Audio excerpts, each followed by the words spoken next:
Hey, gorgeous. Welcome to season 2 of the Hormone Puzzle Podcast. I'm your host, Coach Kayla Smith, CEO of the Hormone Puzzle Society, a women's health hub for fertility, hormones, and the business of coaching, creator of the Hormone Puzzle Method, an infertility warrior, 2-time boy mom, and women's health expert. This podcast is for women struggling with infertility, painful periods, terrible PMS, or really just any symptom of hormone imbalance that they are ready to eliminate for good. Tune in weekly as we interview amazing experts in the fields of women's health, breaking down those hormone walls, nerding out on nutrition, and having way too much fun.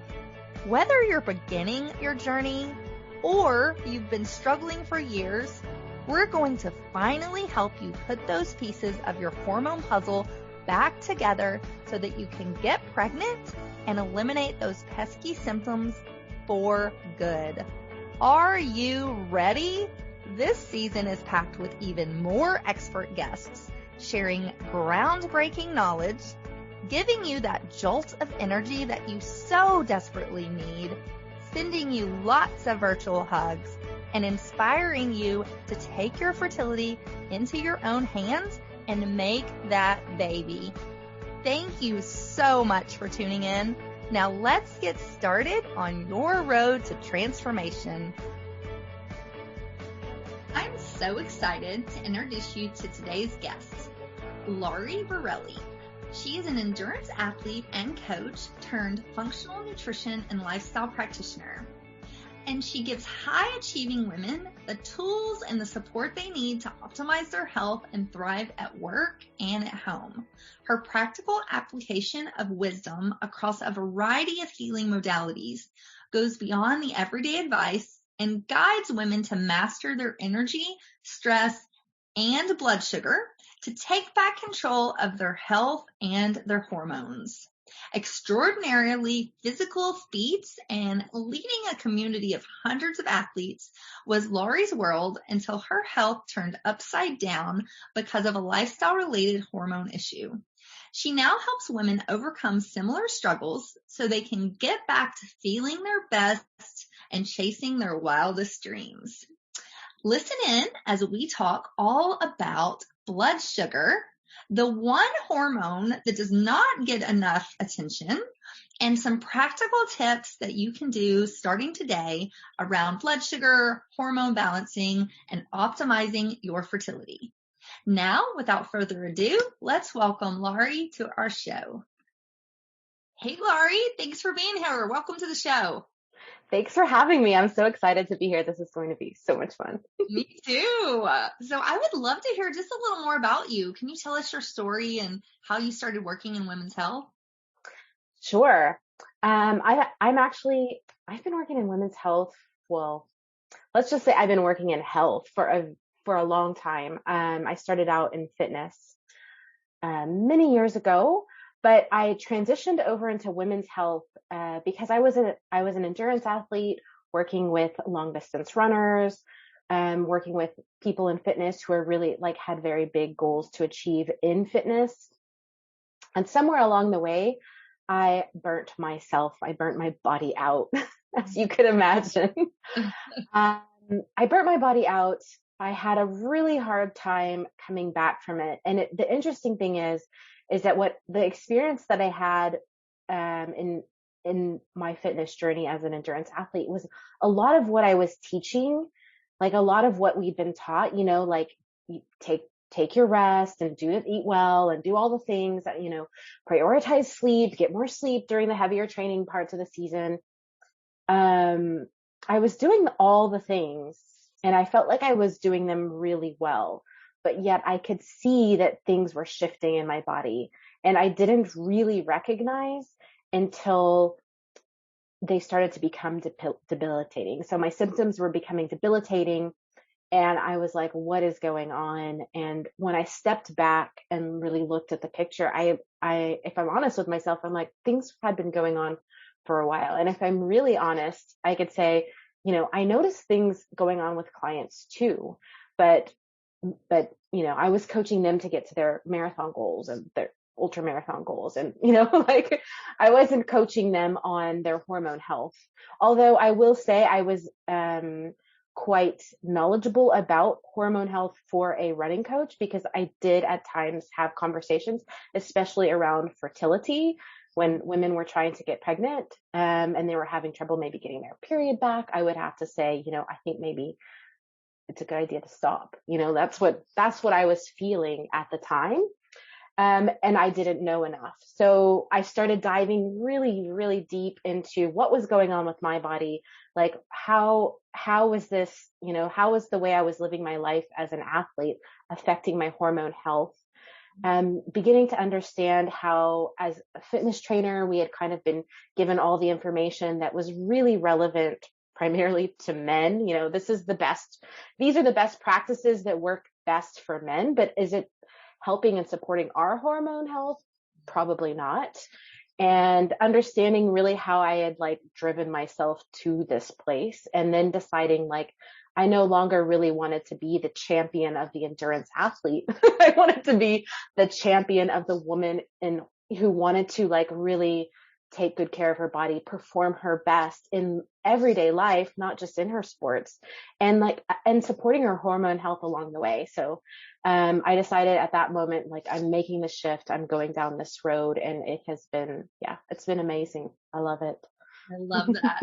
And I love that you mentioned that about, being an athlete, because I think that was one of my issues with not being able to get pregnant is I was a personal trainer. I was very thin. Mm-hmm. I thought you had to work out really hard to be fit and thin. And I think that was jeopardizing my hormones and my fertility. So I love that we're kind of talking about this now, and people are starting to recognize that it does play a key role.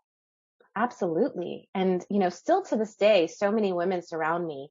I see them like with this whole idea of like, to be healthy and fit, you have to work out more and eat less, this like just more of the fitness and less of the food. And, so many women are driving themselves to a place that doesn't feel good, and they know something is not right, but they can't figure it out. And, often their trainers, female or male, are like, oh, I don't know why you're gaining fat and losing muscle, or I don't know why your periods aren't, starting to be strange. Yep, exactly. Mm-hmm. And you talk a lot about blood sugar. So talk to me about that. Why is that important, and why should we be concerned of it? Well, blood sugar was an important piece of my journey. And I actually, I've been interested in blood sugar since I was a teenager, because my parents are were diabetics. And so I knew that I had that in my genetics. And I have been testing my blood sugar since I was a teenager. And then in this journey of trying to figure out what was going on with my hormones, I noticed major shifts in my blood sugar. Mm-hmm. And also I had for many years, been taking very good care not to have issues with my blood sugar, which is why I was testing and exercising and eating well and doing all the right things. But I recognize that even when you are doing all those right things, those things that we've been told are the right things to be healthy and not have diabetes, I was sort of sending myself towards that place. Right. I was little by little moving towards a place thinking that I'm doing all the right things, and really starting to recognize that no, I wasn't. And so that was the moment that I thought, I really realized for myself, and also started bringing it more into the work with my clients, is that blood sugar is so important any age, to health, whether you're pre-diabetic or not. And especially for women who are trying to get their hormones back in harmony, who have recognized that they have symptoms related to hormone issues. I always go to blood sugar. It's crucial. And also blood sugar it's one of those pieces that, blood sugar is managed by hormones that have the trickle down effects. Like those hormones are going to affect the other hormones. They're going to influence our stress hormones. And they're going to influence other hormones that have to do with, say, fertility. and weight management. And, they're just, blood sugar is so important for all the things, for how we show up, our minds. And I've seen it in myself. I've seen it in the work that I do. So it's essential. And I'm sure you talk about it in your work too, but I notice that it's not talked about enough. And when I bring it up, people kind of give me eyes like, blood sugar. Like, I'm not a 60-year-old woman worried about diabetes. Why do I need to think about blood sugar? Exactly. And I feel like too, I completely agree with what you're saying. So many of our hormones are kind of driven by blood sugar. And one of those in particular is insulin, which I don't feel like insulin gets enough, the respect that it deserves. So let's talk about insulin. Why is it important for us to really, be mindful that our insulin is balanced and kind of even walk us through, for those that don't know, what does insulin do in our body and why is it important? Well, insulin is like the key that helps open up the cells and get the sugar, the glucose into the cell. And then when it gets into the cell, it gives us energy, right? That's helping us provide us with energy. So step one, we want to get the glucose into the cell when we eat. And we can also even have glucose released into our bloodstream, from not eating, from our body deciding we need to elevate the blood sugar. It's going to take it from our cells in the storage and it's going to release it into the bloodstream. And sometimes we need to then also get it in the cells for energy. And that's important with insulin. But what we don't want to be happening with insulin is we don't want insulin to be on all the time. Insulin doesn't need to be on all the time in our bodies in the background, because also it has a relationship with other hormones. So when insulin goes up, other hormones come down. And we want to be careful with that as well. And in addition, insulin is a fat storage hormone. So a lot of women care about this as well. So when there's a lot of insulin and hanging around, and it's like, okay, we've got blood sugar, we've got all this insulin, we need to tuck, I have to tuck blood sugar away. It's going to tuck it away and store it as fat, when we don't need it right then as energy. But at the same time, over time, our body can become resistant to it. So then that's when we have issues that start to come at play, like prediabetes and diabetes, is when we become more insulin resistant. So early on the spectrum, we'd preferably, if you're concerned about hormone issues, you'd want to be more on the optimal side of the spectrum. But before you have prediabetes or diabetes, you'd have like insulin resistance. So you'd have like, issues with hyperglycemia and hypoglycemia. And so there are a lot of things going on before you have issues with prediabetes or diabetes. And insulin is one of those key players that then has an effect on the other hormones too. And in addition, I didn't bring up, but, what I see so often in my practice is that when you're eating foods that spike insulin, that cause insulin to go, your body is like, hey, there's lots of, you've just eaten this carby food, like I don't know, French fries. So we're going to dump out insulin. And sometimes the body overshoots and it dumps out too much. And so then the body is like, okay, now we got to do our job of bringing the blood sugar down. So it brings it down too low because it's released too much. And it's bringing it down too low. And then you have this like high and low scenario, which is quite stressful on the body. And it just adds another layer of stress. So insulin is important in so many ways, and being able to manage, how often and how the insulin is released is quite important as well in balancing blood sugar. For sure. And what drives me crazy too is that we do have these precursors to diabetes and to some of these other blood sugar issues, even like heart disease can play a role in there. And most of our doctors are not going to test us for like, say, A1C. And it's like, if they would just test that and see that it's off, then we could make some lifestyle changes to get it down and get this blood sugar under control. So can you talk to us a little bit about that? Why is it important to test A1C and what that can show us maybe in preventing some of these diseases? Yeah, sure. So the HbA1c, the hemoglobin A1c, is a test you can get from your doctor, and it measures, like, it kind of gives you a snapshot of what your blood sugar has been looking like over the past 90 days, 3 months. And what they're looking at when they're looking at the A1c is that number is more or less telling your doctor what the average is likely to be throughout those 90 days. Now, I work with continuous glucose monitors, so I can also see an even better picture than that. But this is a snapshot, and we want our fasting level, we want our average level to be in the optimal range.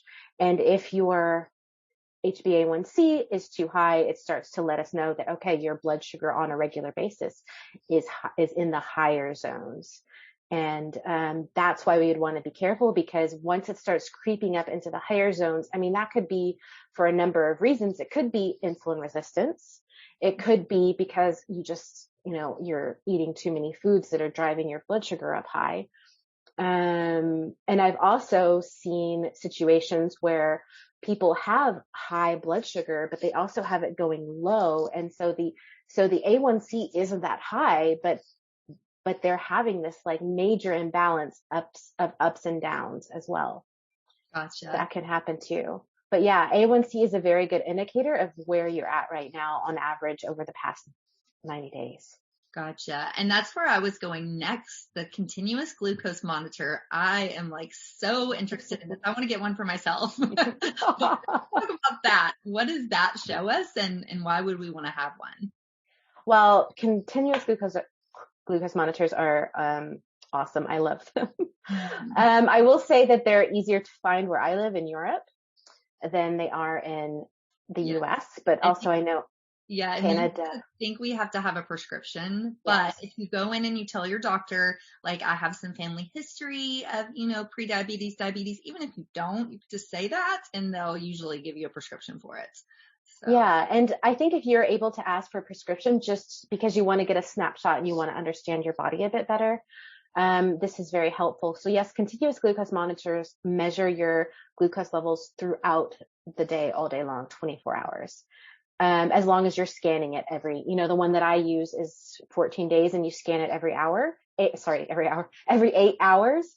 So as long as you're scanning it every 8 hours, you're getting your data. But it's showing what it's doing all 24 hours. And what's really interesting about that is that we get to see what does it look like when you sleep? How long does it take to come down before you go to bed? Because that's important. If your blood sugar after your last meal is staying high and it's like slowly coming down, but when you go to bed at 10 p.m., it's still probably too high to allow the other hormones to start to do what they need to do. And then it also will let you know, what does it look like before you have a meal? What does it look like after you have a meal? And before I used a continuous glucose monitor, I used just the little prick monitors, which are also quite useful. Those are very useful. But what you can see with the prick monitors is you could test after you have food, like an hour later, 2 hours later, you could test and see where is it now. But what I've seen is, like, within those 2 hours from when you began your meal and when you ate, it can be doing all sorts of things. It can be going up, coming down, coming back up again. It can be like having 2 humps. It can be doing all sorts of things. And it's interesting to know what it's doing for you. And that's why I love continuous glucose monitors, because also too, again, going back to like how there's a lot of information, that's not always quite ideal for women, but then it might not even be ideal for you. So like, sometimes I see people eating, I don't know, sweet potatoes, or they might be eating something that they think is quite healthy for them, or oatmeal. Oatmeal is a good one. Thinking that the oatmeal is quite healthy for them. They made that choice specifically out of health reasons, and it's making their blood sugar spike in the morning and then tank, and then they're feeling like crap by lunchtime. So it's really helping you see how is food working for you, and then also being able to make those tweaks. So what could happen is like, okay, the oatmeal is not working for you, but what if you added added flax seeds, or what if you added some nuts, or what if you added some other healthy fats? Would that make a difference? Or what if you added fruit? Or we play around sometimes to see, is it a matter of what food you eat first or how you eat it? Or is it just really the food? And then with playing around with that, people begin to see how their body responds to foods, but also to sleep, to exercise, to coffee. When you have coffee, is your blood sugar going up, but you haven't had any food? Because I see this sometimes, and that's the body's stress response deciding like, okay, I mean, cortisol will release blood sugar into your bloodstream. So when you see things like that happening and you haven't had anything to eat, then we know there's a stress response. This will help. This helps my clients get to know better what's right for their bodies, what's working right now. And then I like to use them for a longer period because we make tweaks, we make adjustments, and then get that feedback and then see how over time, when we find more balance, if we can bring those other things back in again, and there's not that response, because that imbalance over a longer period of time leads to inflammation, which can then lead to like trouble with having better blood sugar control. So if we're able to find more balance in the blood sugar, over time, I do see people being able to have those foods or activities or things again because they found more balance there. Gotcha. And I find that if we can't get a continuous glucose monitor, is there another way to pay attention to this so we kind of know, okay, maybe these foods are not working for me. Maybe it's how we feel after we eat them, or how, if we're having these symptoms pop up. Is there anything we can do if we don't have access to that monitor? Absolutely. Absolutely. I mean, like I said before, the prick monitor is also okay, but you don't even need that if you can become more aware of how you feel. So like after a meal, if you feel any of those like energy crashes, energy dips, if you feel tired, if before a meal you're feeling like irritable or hangry, like they call it, these are really good signs. Or feeling like you can't go more than 3 hours without food, or more than 2, if you're like, I can't go more than 2 or 3 hours without food, then you know that you're having some blood sugar issues, and you can try to make adjustments and see what difference that makes for you. I mean, and understanding just how your body feels is really important. And I always like to say that, these tools are helpful to give us some better insight, but like what really works the best is to really just be able to feel that, like you see it on the monitor, but then how does that make you feel? And then understanding that is really the most helpful going forward. Yep, for sure. And I completely agree. These tools are great and they're really fun to kind of see what our bodies are doing, but listening to our body, listening to our symptoms, and really paying attention to that. And I think that was a really good point you made too about sometimes you can be eating super healthy food. We're told oatmeal is healthy, sweet potatoes are healthy, but if it's not right for you, and if you have some oatmeal and then you feel terrible an hour later and you're starving, then maybe that's not the food for you. Or maybe you haven't combined the food appropriately. Maybe you don't have enough fat in there. Maybe you don't have any protein in there. So it's really paying attention to that body. So I love that you said that. Yes, definitely. Yeah. Awesome. So let's talk myths. What are some myths around blood sugar? Okay. So I love this question. Okay. So the first one that comes to mind is the myth that we don't need to even think about it until we are told we have a blood sugar problem. So we talked earlier about the A1C. So if you're younger and if you don't have diabetes in your family, a lot of women think that, I don't need to worry about my blood sugar, but I'd say that's a myth, because blood sugar, just having stable blood sugar is so important. It affects everybody, even kids, even kids. So that's myth number one. And then another myth would be, sometimes you hear in order to stabilize your blood sugar, you need to eat more often. You need to eat several times a day, that's supposed to help stabilize your blood sugar. And I do like to say that like every situation is different. So perhaps there is a situation somewhere where some woman might need to be eating more often for some reason, but I wouldn't say generally speaking that that's that's good for blood sugar. I would say that in fact, like every time you do eat food, it tends to spike insulin. And what we talked about before is that we don't want insulin. We don't want to call on insulin all the time, all day long, because that's not going to be helping our hormones overall. That's not going to be helping us become more metabolically flexible. So yes, not eating every few hours would probably be a better option for most if they're trying to work on their blood sugar. Yes. I would say that's another one. And how do you feel with pregnancy? I have this question a lot with my clients that are trying to get pregnant. We really work on meal timing and trying to go, 4 hours between meals, trying to do a really good fast overnight. But what about when you're pregnant? How would that change? Yeah, I'm not really that much of a specialist in how it would be if you're pregnant, but I would say blood sugar becomes even more important when you're pregnant. I would say it's even more important to get your blood sugar balanced and to find strategies and methods and to find the right ones that work for you. And I'm all for the adding more, meal timing and adding more time, because that's also great for digestion. It's good for so many reasons. But I would say that yes, it could work for pregnant women and could be even more beneficial. Would you agree? Because you're specializing in fertility. So, yes. Yeah.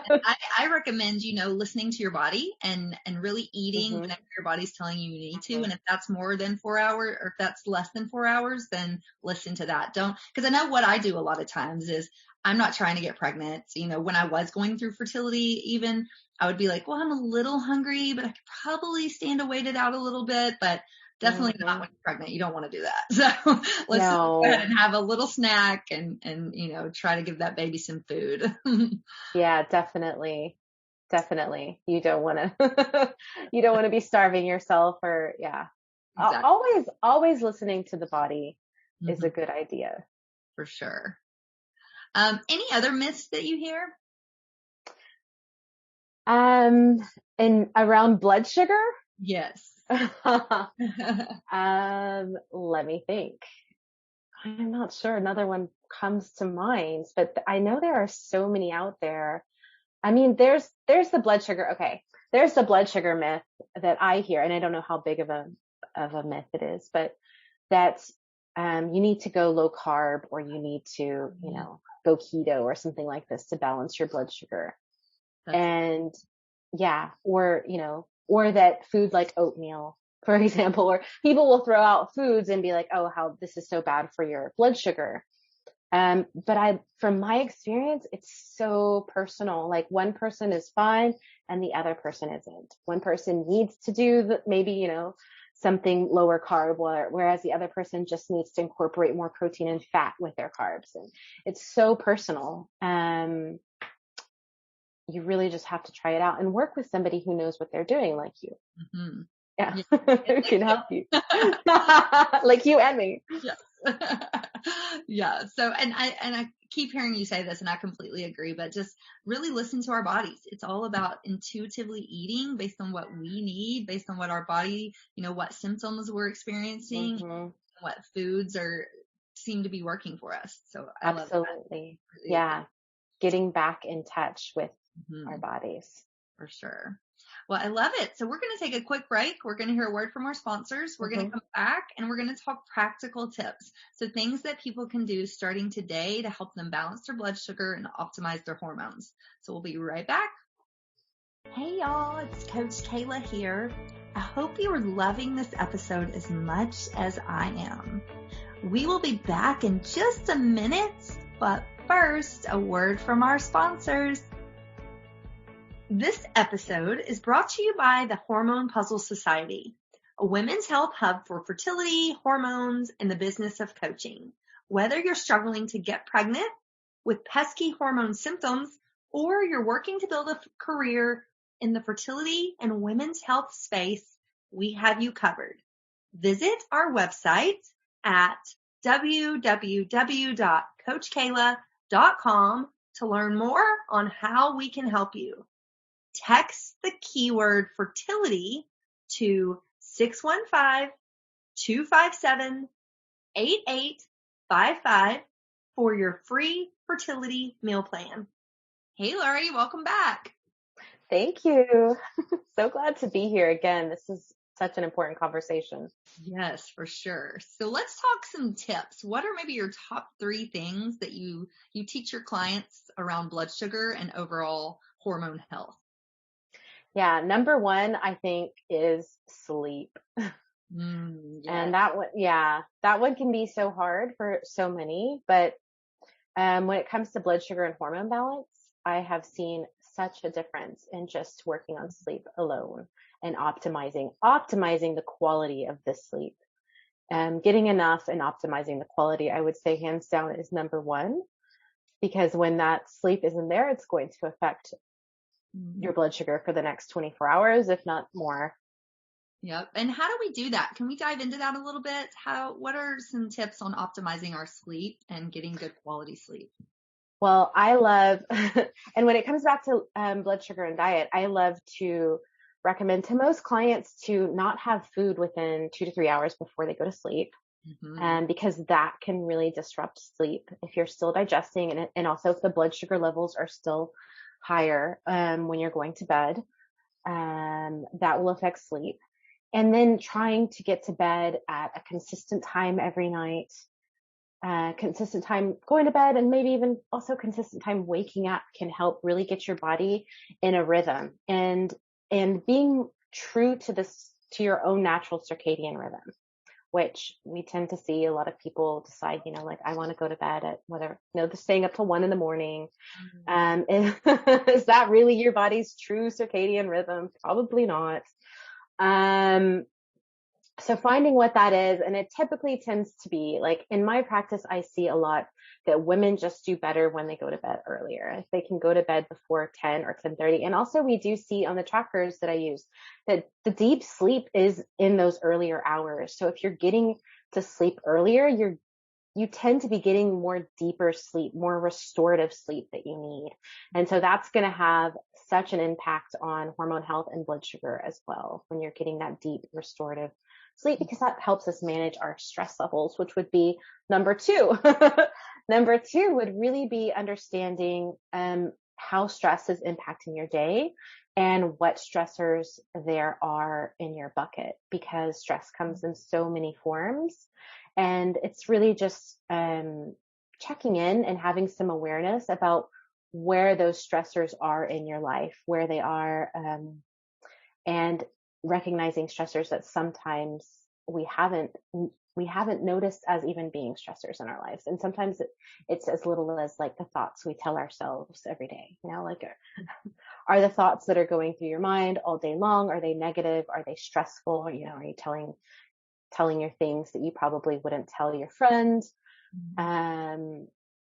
And working on stress can have a major impact on helping with balancing blood sugar and balancing hormones as well. I love that. And I love that you mentioned eating a couple hours before bed. I always recommend to stop eating, 2 to 3 hours before you go to sleep, because a lot of people don't realize this, but sometimes when you wake up in the middle of the night, say around 3 a.m., that's your blood sugar trying to balance out, and it's waking you up because of that. And people are just like, it's 3 a.m., I'm wide awake, I don't understand why. They don't correlate that meal they had, the popcorn they ate right before bed was doing it, or whatever it is. Absolutely. Yeah. And then also the foods that you eat for dinner, are those foods spiking your blood sugar or not? Because we sometimes see the blood sugar could stay high for hours. And then, it starts to come down at 3 a.m. and that's when they wake up. Yep, exactly. And definitely, stress too is such a huge player. Yeah. And alcohol, I have to bring it up, but if you're wanting good quality sleep, skip the alcohol. Yep. Hands down. Yep, I know. It's so funny. I'll hear people say, well, it helps me sleep. And I'm like, no, it doesn't. It spikes your blood sugar and it wakes you right back up. So just let's drop the alcohol. I'm a big fan of, if it's a birthday, if it's a celebration, have a little bit if you like alcohol, have a glass, don't have the whole bottle. But if you're doing it every night, every other night, then maybe it's time to stop. And that's not super popular opinion, but that's what's best. No, and the sleep is not as restorative as it could be, and you need that restorative sleep to get your body in its optimal state. So that's just how it is. Yep. You can have it and choose that you're not going to have the best night's sleep. But if you're wanting to optimize your hormones, then I'd say hands down, skip the alcohol. Yep, I agree. So let's talk meal timing. We talked a little bit about this, but what would be, an optimal kind of schedule for your meal timing? Well, again, I find this can be so personal for what works for everybody. But I like to recommend to space out meals if you can. If you can begin to start spacing out meals, say 4 hours or 5 hours, or some people can also go 6 hours and do well.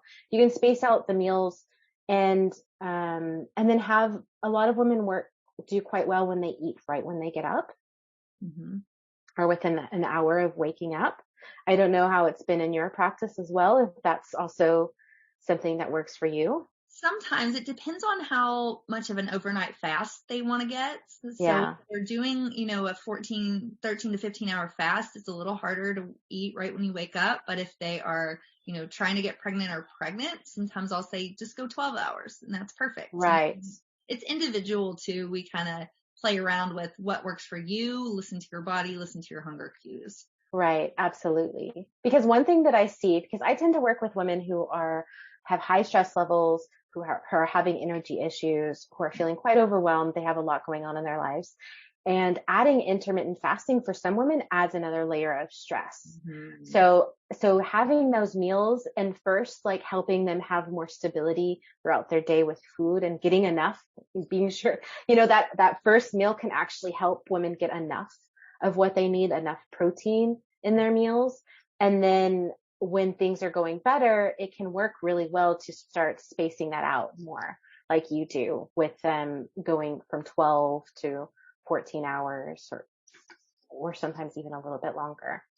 Yep, exactly. Yeah. And yeah. I was going to say, but I definitely recommend for most that it's beneficial to have time between meals, to fast between meals. Mm-hmm. For sure. And again, it's all about listening to your body, listen to those hunger cues and listen to, if some women, you might be able to go 4 hours between meals. Some women, it might be 3 hours, but just really paying attention to that body. Yeah. Absolutely. Sure.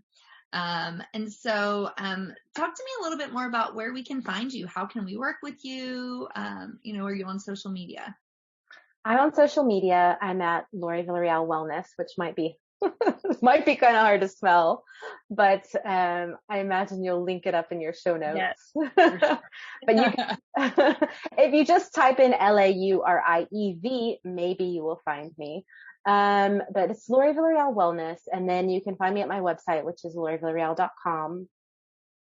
And that's mostly where I'm at right now. I love it.